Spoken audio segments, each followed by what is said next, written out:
Bonjour à toutes et à tous, aujourd'hui j'ai convié devant ce micro un chef que j'aime beaucoup pour son caractère et parce qu'il parvient à l'insuffler dans sa cuisine. Yoni Saada est souriant, il a du tempérament, on sent qu'il peut gronder mais qu'il marche plutôt du côté de la lumière. Et c'est un soleil bien particulier qu'il aime convoquer. Yoni, c'est un chef qui cherche depuis toujours à traduire simplement la Méditerranée. Alors il a découvert la cuisine par hasard, plutôt sur le tard. Mais il a voulu faire les choses à fond, alors il s'est fait les jambes dans de grandes maisons, au sortir desquelles d'ailleurs il aura à cœur de tirer le fil gastronomique et la France découvrira alors son talent sur l'écran dans l'émission Top Chef. Mais ce que j'aime avec Yoni Saada, c'est qu'en lui se raconte une histoire franche, aux racines donc baignées de soleil. Quand je l'entends, je vois la roche blanche de la calanque de mon enfance, cette lumière qui frappe à la mi-journée, cette blancheur qui vient irradier sur l'eau. J'ai envie de manger simplement là, sur mon rocher. Et malgré son jeune âge, imaginez, il a 2 ans de moins que moi, Yoni Saada a déjà réalisé un sacré itinéraire qui l'a emmené donc des cuisines d'étoilés, de la haute gastronomie, à cette envie plus personnelle de retrouver une vibration qui lui est chère. Moi, je suis David Ordonneau et vous écoutez Chef.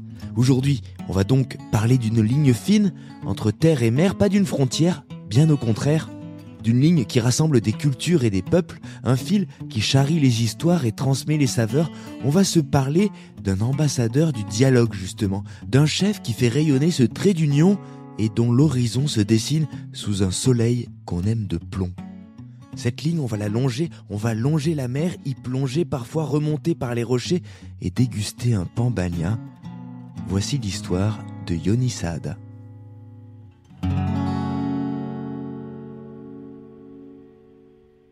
C'est quoi l'image qui te vient ou les mots qui te viendraient pour qualifier ton mood actuel, ce que tu fais, à quoi ressemble ta cuisine aujourd'hui? Mon mood, ce serait un lever de soleil sur la Méditerranée. Oh. Ah ouais, c'est pas mal. En fait, c'est l'image qui me vient. Ça va bien. Ouais, c'est l'image qui me vient tout de suite, ouais. Bah, je suis amoureux de cette mer. J'ai beau aller toutes les voir, j'ai la chance d'énormément voyager. J'ai quelque chose de vénal avec cette mer. Je sais pas, il y a quelque chose, le parfum, tout ce qui se passe. Même quand je plonge, j'adore plonger. Je suis un plongeur et je raffole de cette mer, des poissons qui sont dedans, même du goût qu'elle a.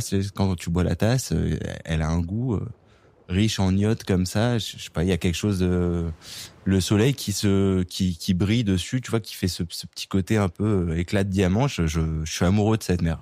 Qu'est-ce que tu vois quand tu la vois ou quand tu la retrouves?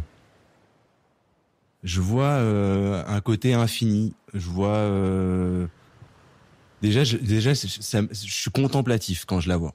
Tu vois, d'ailleurs, je sais pas pour rien que j'ai écrit un livre qui s'appelle La Grande Bleue, c'est que vraiment je suis contemplatif. C'est tu vois, quand Besson il a fait Le Grand Bleu, j'étais jeune à cette époque-là, j'ai capté tout de suite en fait ce qu'il a voulu exprimer dans ce film en fait, vraiment. Et très vite dans les premiers plans, la tout lumière. De suite à la lumière et pourtant les premiers plans, tu vois, ils sont même pas en couleur hein. Et pourtant dans ce noir et blanc, dans ce côté un peu bronze, un peu comme ça, il y a une couleur, il y a quelque chose qui se passe et puis j'aime les Méditerranéens, j'aime leur côté brut, j'aime leur côté vif, j'aime leur côté nature, tu vois, ils sont un peu bruts de décoffrage comme ça, mais ils sont vrais, c'est des gens vrais, et ils sont tous pareils en fait. Quel que soit le pays, où que ce soit que tu les prennes, ils sont comme ça, et en fait, quand tu les prends vraiment du bon côté, c'est des gens exceptionnels, vraiment. Il y a un endroit où tu aimes la retrouver particulièrement, parce qu'on se parle justement de tout ce littoral, la Méditerranée, c'est un bassin, c'est plein de cultures justement, et on va les raconter justement, mais il y a la Grèce, il y a l'Italie, il y a la France, il y a le nord de l'Afrique, il y a plein de... tu vois, c'est même pas par pays, c'est vraiment plutôt par endroit. C'est-à-dire, ça peut être aussi bien à Taormina, tout en haut, comme ça, tu la regardes en hauteur, elle brille, elle est incroyable. Ça pourrait être à Sidi Bou Saïd avec un balloni dans la main, parce que pareil, elle a quelque chose d'exceptionnel. Ça pourrait être en Espagne à Tossa del Mar avec un chucho, tu sais, ces fameux petits croissants fourrés comme une crème pâtissière un petit peu à l'Orange, incroyable. Tu vois, pareil, elle a un côté incroyable. À Marseille, dans les calanques, on en parlait, ça aussi, tu vois, c'est à la Pointe Rouge. C'est fabuleux. À Cassis, quand, tu vois, je mangeais un pain bagna là-bas au-dessus. Quand je vivais à Aix-en-Provence, je pourrais te dire, c'est marrant, je te parle d'endroits. 100 endroits. Et à chaque fois, tu prends un endroit et un truc à manger. Ouais. Bah ouais, parce qu'en fait, c'est très méditerranéen, ouais. C'est très méditerranéen. Quand tu te poses, tu contemples, tu grignotes quelque chose. On a ce côté un peu manger, le manger animal, tu vois, très pris sur le vif. Comme ça, je grignote des choses. J'aime manger plein de petites choses. Et surtout, d'aller s'arrêter dans un endroit pour manger quelque chose. Alors ça, c'est très français, mais c'est très méditerranéen aussi. Tu vois, et donc tout de suite, bah ouais, ça me ramène à quelque chose. Et c'est vrai que le chucho, par exemple, j'ai découvert ça il y a 2 ans. Je connaissais pas. Première fois que j'ai connu ça, j'ai dit, mais attendez, c'est pas, comment je connais pas ça, tu vois. Et je suis toujours émerveillé de voir des gens qui font des choses comme ça avec passion, depuis des décennies en plus. En général, cette famille. C'est des petits rituels, tu vois. Et qui font que, t'aimes bien t'arrêter à cet endroit-là, pour manger ça et regarder la mer et sentir ce petit air frais, iodé. Je trouve ça, franchement, moi ça me fascine. Ouais, ça me fascine. Et surtout, c'est comme des objectifs. Des fois, je voyage pour aller manger quelque chose. Ouais. Tu vois, j'ai envie de quelque chose, j'ai un rendez-vous, je me donne moi-même un rendez-vous avec, que ce soit en famille ou entre copains. Je me donne ce rendez-vous-là. C'est un moment où j'arrête quelque chose dans ma vie de restaurateur, de chef, pour aller prendre du pur plaisir, très simple. Ouais. Et je trouve qu'en fait, le plus grand plaisir, il est tout le temps simple.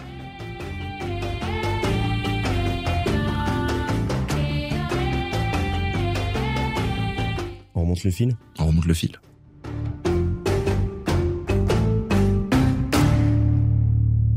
Si on doit décrire l'environnement dans lequel tu as grandi, quand tu y repenses, c'est quoi les images qui viennent justement pour que les gens se le représentent ? Moi, je suis fils et petit-fils de commerçants, donc les premières images que je vais avoir, c'est traîner dans la boucherie de mon grand-père où travaillait mon père. Et là, on n'est pas au bord de la mer. Et là, on n'est pas au bord de la mer, pas du tout. Mais c'est déjà ce côté, je fais attention aux gens, je les accompagne dans ce qu'ils vont avoir dans leur journée ou dans leur semaine, pendant les fêtes, parce qu'il y a les fêtes, c'est un moment où les gens se retrouvent, donc tout de suite, je vois mon grand-père ou mon père qui donnait des conseils. Ouais, vous allez le cuisiner comment? Et tu vois, toutes ces choses-là, ça te ramène à l'humain. Là, on est à Paris. Et la deuxième image que je vais avoir tout de suite, c'est descendre dans la Peugeot 504 de mon grand-père pour aller au Grau du Roi, devant la Méditerranée, et puis plein de petites choses, le petit sac avec les crevettes dedans, le pain grillé, trop grillé le matin, mais qui a un parfum un peu spécial, et que des fois je retrouve même partout dans le monde, juste de sentir, ah, ce pain-là, il est un peu trop grillé, ça me rappelle quelque chose. Ah ouais. Et donc en fait, tu te rends compte que je suis peut-être pas devenu chef pour rien, en fait. Je pense que en fait, c'est des souvenirs qui ont marqué ma vie, et au bout du compte, qui ont fait ce que je suis aujourd'hui. Tu vois, c'est des parfums, c'est des goûts, c'est des visions. Parce que à la base, je suis tombé vraiment par hasard dans la cuisine. Je devais pas faire ça. Qu'est-ce que tu observes? Tu parlais justement là, en l'occurrence, quand on décrit l'enfance, il y a une double atmosphère. On se parle de cette vie parisienne, et puis de cette échappée belle, là, au Grau du Roi. Il y a le soleil, et puis, alors, Paris n'est pas que grisaille, mais voilà, il y a cette vie dans la capitale. Il y a 2 vitesses un petit peu et tu parles de ce rapport au commerce aussi, cette attention aux clients que tu vois, que tu observes. Ouais. Je crois qu'en fait, c'est l'histoire de ma vie aujourd'hui, hein. Je suis à 200 à l'heure d'un côté, et puis j'ai besoin de prendre des vrais moments où le temps s'arrête, où je prends le temps pour moi, pour ma famille, pour les gens que j'aime, pour les copains, pour tout ça. Donc je pense qu'en fait, on relate un peu l'histoire de mon enfance. Donc oui, c'est ça qui est intéressant aujourd'hui. Et d'ailleurs, quand je cuisine, je suis un peu comme ça. C'est-à-dire, avant de créer quelque chose, j'ai besoin de beaucoup de temps, et ensuite, il faut que ça aille vite. Parce qu'une fois que ça y est, c'est créé, il faut que je mette la chose en place, il faut que tout de suite ça évite, et que comment on va faire pour que le mettre dans les restos, comment on va le cuisiner derrière, tout ça. Donc t'as ce truc contrasté entre une vie mais je pense que tous les chefs, on est tous comme ça. Ouais, je sais pas. Ouais, je pense qu'on est tous comme ça en fait. Je pense qu'on a besoin un peu d'un moment de décompresser, et puis pour repartir de plus belle, parce qu'on a un métier speed en fait. Notre métier, c'est du temps. C'est du temps, tout est timing, c'est-à-dire le rythme. Le rythme, ouais. Le rythme en cuisine, le rythme d'une assiette qui sort, faut que ce soit chaud, faut que le client il attende mais pas trop, parce que s'il attend trop c'est désagréable, mais s'il attend pas assez, il va manger trop vite et c'est désagréable aussi. Donc tout est une question de temps en fait. Ouais, de cadence. De cadence, et puis il y a la cadence aussi de la symphonie de la nature qu'on doit respecter. C'est-à-dire si on respecte, on fait pas de fraises au mois de décembre. Si on respecte, on suit la cadence de la nature. Donc, tout est une question de tempo en fait dans notre métier. Cette enfance-là, on en parlait. On parle de ce contraste entre la vie parisienne et justement les échappées que tu peux faire en famille. La table, le goût. Sur ce terrain-là, qu'est-ce qui remonte quand tu repenses justement à cette période de ton enfance? Est-ce qu'il y a comme ça des saveurs, des plats, une atmosphère ou des empreintes qui vont te marquer forcément? J'imagine qu'il y en a. Ah oui, il y en a plein. Il y en a que je comprenais pas déjà avant. Des histoires de conservation qui m'ont toujours fasciné quand je suis devenu cuisinier. C'est genre les carottes à l'huile et au citron avec des grains de poivre de ma grand-mère. Ça c'est un truc. Au début, elle met des carottes dans un bocal. Donc elle taille des carottes. Elle taillait. Je veux parler au passé, mais elle épluchait évidemment. Elle les taillait. Alors en plus elle les cannelait, donc de manière à vraiment à ce qu'elles aient une jolie forme avec le canneleur. Des tranches de citron dedans, des grains de poivre, et elle laissait ça macérer à l'huile. Dans une huile neutre, et on mangeait ça, donc ça avait un petit goût macéré et ça se gardait longtemps. Les poivrons verts marinés dans du vinaigre, pareil avec des épices. Toutes ces choses-là, en fait, tu te rends compte qu'à la base, c'est des systèmes de conservation qui se sont passés de mer en mer, parce qu'à l'époque, c'était vraiment comme ça. On passait les recettes en Méditerranée, de mer, de la mer à la fille. Et en fait, après, quand tu deviens cuisinier et que tu comprends la technique, tu te rends compte qu'elle n'a pas compris du tout la technique, mais elle l'a plus que tout le monde. Mais par contre, voilà, on a passé quelque chose. Et ça, c'est quelque chose que j'adore et qu'on retrouve du coup vraiment dans ma cuisine, ça c'est certain.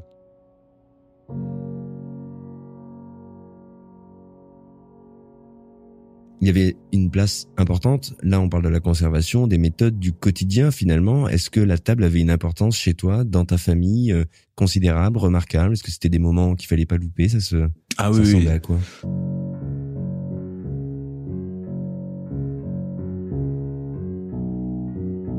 C'est des moments très importants, c'est des moments de retrouvailles, c'est des très très grandes tables. Très grandes tables où toute la famille se retrouve. Donc on parle de tables de 25, 30, 40 personnes. À Paris, on s'entasse, et on met les enfants dans une autre pièce, ils mangent comme si, ils vont manger avant, ils vont manger trucs. Et surtout, ce qui m'a toujours impressionné quand j'allais beaucoup chez mes grands-parents, c'est rien n'est prévu, mais d'un coup on se retrouve on a une table de folie, tu vois. Et moi j'aime bien ce truc-là. En fait. Rien n'est prévu. En vrai, si, non?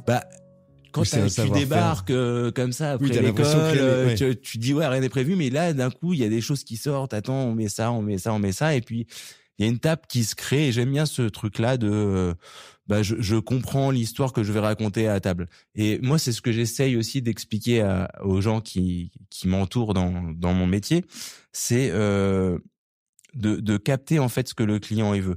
C'est pas juste de vendre quelque chose de bon, d'être un bon vendeur ou quoi, c'est d'être capable aussi à un moment de faire, j'aime bien ce mot-là, de faire kiffer la personne qui est à notre table. Ça peut être en rajoutant un petit truc offert par la maison. On n'est pas assez après. Ce qu'on veut, c'est raconter une histoire, vivre une expérience et faire plaisir aux gens. Et je trouve que dans l'époque dans laquelle on vit, c'est encore plus important, ça a encore plus de sens. Et là, ce que tu racontes, en fait, c'est un truc qui se joue au-delà de l'assiette. C'est-à-dire que tu crées un moment, tu crées une forme de théâtralité. Et c'est ce que tu vois dans cette table-là qui s'allonge avec des plats qui arrivent que tu avais vu venir de nulle part et qui vont faire le moment, en fait. De toute façon, un restaurant, c'est un théâtre. Ouais. c'est une pièce de théâtre. Mais c'est ce que tu décris dans ces tables de ton enfance avec tous ces gens. Complètement. Et puis les moments de rigolade, les moments de partage, les moments où ça parle fort là ou quoi, ou c'est religieux, c'est le silence religieux, ça parle ça parle très fort. Il y a des gens qui plaisantent pas quand ils se mettent à table, c'est genre silence de. Non, chez nous ça parle très fort. Ça parle très fort et ça raconte des histoires et puis ça refait le monde, ça j'adore, tu vois, ça c'est pareil, c'est très méditerranéen, on pourrait refaire le monde 1000 fois et à chaque fois on le ferait d'une autre façon et puis on continue et puis voilà, c'est qui a le meilleur la meilleure olive, qui a la meilleure huile d'olive, qui a la meilleure harissa, qui a cuisiné de cette façon ce truc-là. Et c'est pour ça on est toujours ramené en fait vers ce que les gens font, les gens qu'on aime. On dit toujours ouais non mais ma mère ou ma grand-mère ou moi mon grand-père ou truc, il fait le meilleur de ça. En fait, je pense que c'est juste que c'est l'amour qu'on dégage dans ce qu'on fait qui est capté d'une manière différente. C'est quoi l'empreinte de tous les plats justement qui arrivent sur ces tables? Est-ce qu'il y a une empreinte? On se parle de la Méditerranée depuis le début, mais on se parle d'une enfance aussi à Paris. Est-ce qu'il y a une empreinte, un ADN commun à tous ces plats qui viennent agrémenter ces grandes tables assez joyeuses, j'ai l'impression? Bon, l'huile d'olive évidemment. Après, il y a le petit côté des fois un peu piquant qui me plaît bien. Ça peut être une harissa ou un piment juste frit comme ça. Il y a la manière de travailler les herbes que j'adore. Mais après, ça peut être aussi d'une manière beaucoup plus fine, enrober un poisson dans de la feuille de figuier, tu vois, où là d'un coup on sort du côté brut de décoffrage dans le goût à quelque chose de brut, juste très naturel qui paraît comme une évidence, quoi. Ouais, très simple, mais très délicat. Et les racines, elles sont où? De ta famille, de cette culture-là, de cette culture de la cuisine, elles vont chercher. Alors nous, mon père est tunisien et ma mère est marocaine algérienne de ses parents. Puis en Tunisie, il y a quand même une pâte, une signature italienne très forte, sicilienne très forte, parce qu'il y a eu vraiment, on mange beaucoup aussi bien, on mange aussi bien un couscous en Sicile que des macaronis en Tunisie. Donc il y a quand même cette touche-là, je trouve. Et d'ailleurs, c'est pour ça que moi, c'est une cuisine qui me touche, la cuisine italienne, parce que et sicilienne, parce que vraiment il y a quelque chose qui se ressemble, quoi. Ouais, il y a une forme de métissage. Complètement. Sur une petite localité, en fait, finalement. Est-ce que malgré cette, il y a une forme de gourmandise, il y a une forme il y a ces moments partagés là. Est-ce que à ce moment-là, toi, tu te dis dans ton enfance, tiens, je vais m'orienter je vais prendre telle voie ou pas du tout? Est-ce que tu sais déjà ce que tu vas faire enfant? Est-ce que c'est clair pour toi ou pas du moi, tout? pas du tout. Ouais. Mais pas du tout. Je m'attendais pas à ce que tu me dises. Oui, c'est évident. Non, pas du tout. Alors, je pense que. Toi, tu cours autour de la table. Ouais, moi, j'étais le goûteur. Moi, je suis le premier des garçons de toute la famille. Donc, j'ai été vraiment le goûteur. Je suis le grand frère. Je suis le grand cousin je suis le premier des garçons. Okay. Donc, c'est toi qui ouvres la marche. Donc, j'ouvre la marche et puis, j'étais vraiment le goûteur. C'est-à-dire, on me faisait rentrer dans la cuisine pour goûter. Voilà, pour dire alors, comment tu trouves, voir un peu. Puis j'aimais bien cette manière de regarder comme ça, de voir ma tête et de dire, ouais, là, il prend vraiment du plaisir, là, il en prend pas. Et je trouve que c'est, de toute façon. Tu te rappelles de ça, c'est marrant, parce que du coup, t'étais un peu l'éclaireur et les parents, ça devait les amuser de projeter finalement le premier dans ce petit. Et moi, j'ai ce truc-là aussi. Tu vois, je fais goûter toujours à mes filles, à ma femme ou à mes filles, quelque chose que je crée parce que je veux voir vraiment sur leur visage si on se trompe ou pas. Et je trouve qu'en fait la mimique que tu as sur ton visage quand tu goûtes quelque chose, tu peux pas tricher. Ouais. Et donc tout de suite tu vois s'il y a une espèce d'étincelle qui se crée dans les yeux ou pas. Et la lire sur le visage d'un proche, c'est la meilleure manière de savoir exactement, quoi il retourne. Exactement. Donc toi tu goûtes. Moi je goûte. Tu sais pas où tu vas encore. Ouais, je sais pas du tout. Et c'est vrai que d'ailleurs, quand j'ai commencé la cuisine, j'étais le seul à ne même pas savoir éplucher une carotte, c'est-à-dire à part goûter. Et je pense que mon premier chef, il avait capté vraiment direct que en fait j'ai été vraiment, j'avais du palais quoi. Ah oui, si t'avais du palais, mais j'avais du palais, mais que je partais complètement de zéro. Mais à l'adolescence et tout, pareil, tu traverses l'adolescence sans te dire que tu vas trouver ou pas du tout. Ah ouais, non, pas du tout. Non, moi j'ai fait un bac scientifique à Charlemagne, donc tu vois, ça partait très mal. Puis faut pas oublier que c'est une époque où c'est pas la mode du tout d'être cuisinier, quoi. Ouais. Tu vois, c'est un peu la voie de garage. Années 90. Ah ouais, c'est années 90 à fond, donc. Donc Cyril Lignac n'est pas encore arrivé avec Oui Chef. Top Chef est très loin de là. Top Chef est très loin de là. On cache les cuisiniers dans leur cuisine et puis on dit aux jeunes si t'es nul tu fais cuistot ou garagier ou mécanicien. Donc toi tu sais pas trop mais t'essaies d'avancer voilà. Moi je sais pas, voilà, je suis à Charlemagne, ça se passe plutôt bien pour moi, donc j'ai pas de raison de réfléchir à ce genre de choses et puis j'aime bien flâner malgré tout, donc je continue, ma vie va bien quoi, et puis après après mon bac, je commence à me dire il faut que je fasse quelque chose avec mes mains, je sais pas, je le ressens au fond de moi, donc ça tu dis avec tes mains vraiment pour de je voulais faire quelque chose d'artistique entre guillemets ou en tout cas peut-être d'artisanal, et mon père et mon grand-père avaient été ébénistes avant d'être bouchers et moi je voulais pas du tout être boucher en fait, et parce que je trouve que c'est un métier magnifique mais il me manquait un petit aboutissement. Tu vois, on n'allait pas au bout de l'exercice. Et donc je vais à l'école Ferrandi pour devenir ébéniste. Voilà. Et en fait Attends, tu vas à l'école Ferrandi pour devenir ébéniste? Ouais.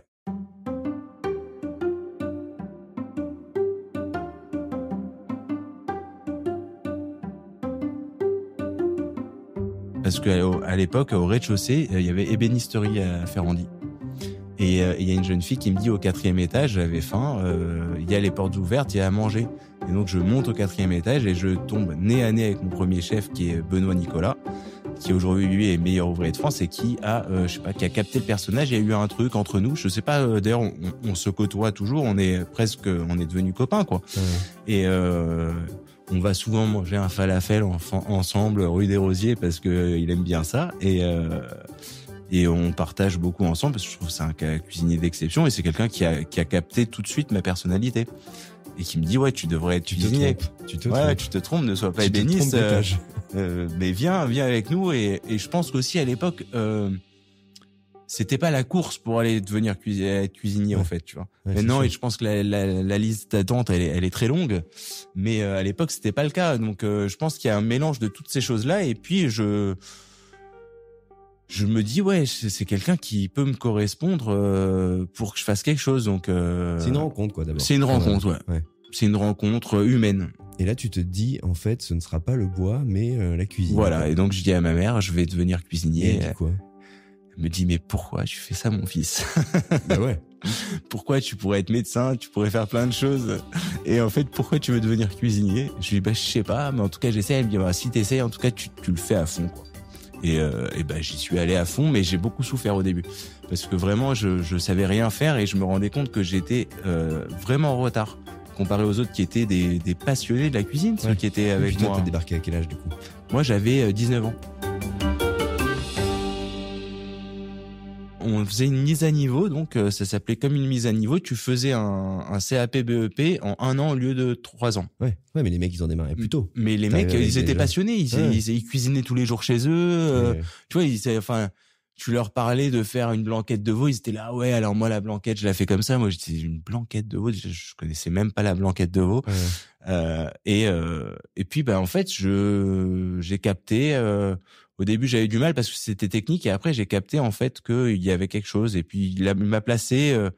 À l'époque, c'était au bouquiniste chez William Ledeuil, qui avait une cuisine fusion. C'était l'un des premiers à faire de la fusion. Donc tout de suite, je me suis dit mais la cuisine, c'est aussi ça. Ça veut dire que parce que tu tombes chez un mec qui, pour le coup, et continue d'avoir cette singularité, parce qu'on se parle de cuisine fusion, qui est un grand truc, mais William Ledeuil, c'est presque une approche qu'il n'y a que lui qui place les curseurs comme il les place, en faisant tutoyer l'Asie et notre culture. Parce que c'est sa personnalité, il triche pas. Ouais. Et de toutes les manières, mais c'est pas rien de faire son premier truc chez lui. Je pense que c'est très marquant.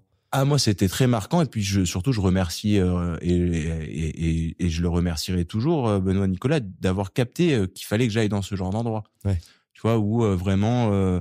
c'est une cuisine d'inspiration qui est métissée, qui va pas justement s'empêcher d'aller voir ce qu'ailleurs peut... peut nourrir le truc. Ouais. Et il avait déjà cette vision de se dire, Yoni Sada, ça va être un chef qui va avoir une cuisine métissée entre la cuisine française et ce qu'il est lui-même, et ses voyages et tout ça. Il va y avoir du dialogue, il fera pas de la blanquette pour faire de la blanquette. Voilà. Et il avait capté ce truc-là, et il a été très fort dans ça, parce que je pense que de toutes les manières, c'est sa force, c'est que il sait vraiment capter ce que sont ses élèves, tu vois. Tu te souviens du moment où il y a eu certainement une charnière entre ce que tu es et qui entre à Ferrandi en se disant « Putain, j'y connais rien du tout. » Et donc, je suis un peu largué. Et donc, parfois, forcément, peut-être, putain, ça me saoule un peu. Je sais pas si j'ai fait le bon choix, peut-être au tout début. Et ce moment où tu dis « En fait, j'ai peut-être quelque chose à jouer là-dedans. » Ah ouais, complètement. Ah bah, c'est complètement. Vraiment, je m'en souviens très très bien. Même au bout du 7 ou 8e mois, j'ai compris que juste en bougeant un peu le feu, j'allais pouvoir faire les choses bien comme il faut et que je commençais à ressentir les choses et pas juste à cuisiner. C'est-à-dire qu'il y avait une émotion dans ce que je faisais. Et donc, il y avait quelque chose de naturel entre ce que je faisais et la cuisson qu'il y avait en face de moi. Et je faisais un navarin d'agneau et je me souviens exactement que j'ai commencé à jouer avec le feu, à ressentir les choses. Et là, je me suis dit, attends, là, je suis en train de passer une étape. C'est-à-dire, je cuisine pas parce qu'on m'a expliqué comment il faut cuisiner. Je cuisine parce que je ressens les choses. Et là, d'un coup, tout s'est transformé. Et derrière, il m'a mis, j'ai passé 1 an à la Méditerranée, un restaurant Place de l'Odéon. Pareil, il a capté le gars, tu vois. Il a capté, la carte, elle est dessinée par Jean Cocteau, tu vois. Puis je me retrouve, je me retrouve dans un endroit où on parle de la Méditerranée et on la retranscrit dans une assiette. Alors de manière un peu classique, mais à ce moment-là, j'avais quand même besoin de ça. Ouais, ça structure. Ouais, et donc voilà. Donc chaque étape. Après, je me retrouve chez Frédéric Anton à faire de la pure cuisine française où le produit est la star. Il est où à ce moment-là? On se parle de quel endroit? Il est au Pré-Catelan. On se parle du Pré-Catelan. Ouais, il est déjà au Pré-Catelan, bien sûr. Où à l'époque Robuchon traînait dans les cuisines, venait de temps en temps. Hyper exigeant, école hyper rigoriste. Hyper exigeante, hyper exigeante et drôle de tempérament aussi, parce que pour les gens qui sont sortis de chez Robuchon indemnes, il y en a pas 1000. Non. Ceux qui sortent indemnes de chez Robuchon, ils sont presque aussi impressionnants que Robuchon lui-même. Faut avoir une. Je pense que déjà tu vas dans ces branches-là si t'es une tête dure. Moi, j'étais une tête dure et il fallait qu'on me Qu'est-ce cadre. que tu vas chercher chez Frédéric Anton? Parce que c'est quand même. Je vais chercher de la précision, je vais chercher de la rigueur, je vais chercher des points, du dépassement de soi, voilà, des points. Je vais chercher l'acceptation dans une équipe aussi parce que c'est un peu violent. C'est un peu violent et puis on parle d'une époque qui est beaucoup plus violente qu'aujourd'hui. Hein. Ah oui. Et puis en plus ça communique pas. C'est tu prends des coups et puis ça se met un peu sur la gueule dans les cuisines. Hein. Et c'est normal. Et c'est normal, ouais, c'est normal. Franchement, à cette époque-là, c'est un truc. Moi j'étais un peu tête dure, tu vois. J'étais un peu. Il me fallait du cadre quoi, parce que j'étais un peu tête brûlée quand même. Donc le cadre c'était bon pour moi. Ouais. Et d'ailleurs je pense que je suis bien cadré aujourd'hui parce que j'ai été formaté quand même dans ce style de cuisine où j'avais besoin qu'on me cadre quoi. Et il y en a ils ont besoin du service militaire, il y en a d'autres ils ont besoin d'autre chose. Moi j'avais peut-être besoin de ça en fait. Et la cuisine ça m'allait bien donc. La cuisine, c'était quoi? C'était une bulle dans laquelle ça te mettait? Parce que sinon, quoi? C'était. Ouais, et puis c'était. Moi, j'aime bien ce côté dépassement de soi, en fait. Donc. Tu vas au bout, t'es vanné, tu dors, tu repars. Ouais, exactement. J'aime bien. Ça me dérange pas de dépasser sa limite, de dire ouais, je suis trop fatigué, mais c'est pas grave, j'y vais quand même. Je vais me dépasser à fond, quoi. Ouais, et je pense que aussi c'est pour ça que j'ai fait Top Chef. Ouais. Parce que Top Chef, je pense que c'est l'aboutissement du dépassement de soi. Tu peux pas avoir plus. Ouais, ce n'est que ça. Ce n'est que ça, tout le temps. Ouais. Chaque jour, chaque matin, chaque heure, chaque minute, et je pense que j'avais besoin de ça en plus à ce moment-là. Mais dans cette époque-là de jeunesse où effectivement on peut être un peu parfois en dilettante ou voir faire des conneries toi tu sentais déjà à ce moment-là qu'il fallait que tu investisses ton énergie dans un endroit qui allait te la manger entièrement parce que sinon t'aurais rien fait. Alors il y a des moments où faut pas se voiler la face, où tu te dis attends là, est-ce que je suis en train de rater ma vie ou de la réussir parce que je vois tous mes copains ils sont en train de sortir, ils font ça, ils font ça, et moi en fait je fais que travailler. C'est une époque où on restait 14, 15, 16 heures des fois par jour voire plus dans les cuisines. Tu travaillais 5 jours et demi par semaine. Est-ce que vraiment je prends que du plaisir ou pas? Des fois t'es un peu perdu, mais au bout du compte. Tu te dis ouais non en fait j'aime ce que je fais, j'ai cette chance là et en fait je veux atteindre mon objectif. Je veux être capable de gérer une cuisson à la perfection, je veux être capable de reconnaître un beau produit. Je veux être capable de faire trop d'horaires pour me dire que le jour où je le ferai pour moi, j'aurai pas peur de le faire parce que je l'ai fait pour les autres. Je veux à un moment aussi avoir la reconnaissance des autres chefs, mais aussi de mes clients. Donc tout ça, en fait, ça se paye quoi dans la vie. De toutes les manières, tous les chefs qui le font et qui le font bien, on est tous passés par là quoi.